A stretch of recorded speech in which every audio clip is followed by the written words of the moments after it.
கடந்த காலங்களில் இருந்த ஒவ்வொரு அரசாங்கமும் கல்விக்காக ஒதுக்குகின்ற நிதி உள்நாட்டு உற்பத்தியின் மதிப்பை குறைத்தது. அதனாலேயே தெற்காசிய பிராந்தியத்தில் குறைந்தளவு நிதியை ஒதுக்கும் நாடுகளில் இலங்கை தற்போது இடம்பெற்றுள்ளது. மேலும் இந்த பிரச்சனைகள் காரணமாகவே தொழிற்கல்வித்துறையில், அரசாங்கத்தின் கல்வித்துறையில், பாடசாலை அமைப்பில், பல்கலைக்கழக அமைப்பில் பெரும் எண்ணிக்கையிலான பிரச்சனைகள் உருவாகியுள்ளன.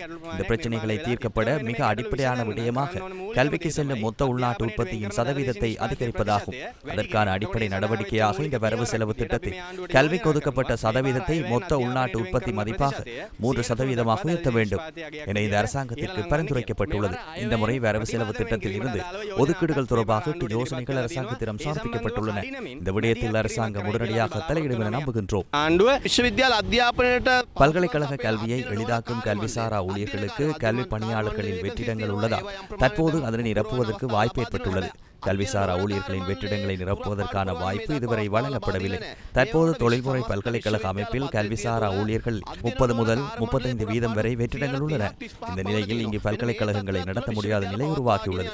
எனவே இந்த பணியிடங்களை நிரப்புமாறு அரசாங்கத்திடம் வலியுறுத்துகின்றோம். அரசாங்கத்தினால் கவனம் செலுத்தப்பட வேண்டும். பல்கலைக்கழக கல்வியில் வெற்றிடங்களை வைத்திருப்பதால் பல்கலைக்கழக அமைப்பை நன்கு பராமரிக்க முடியவில்லை.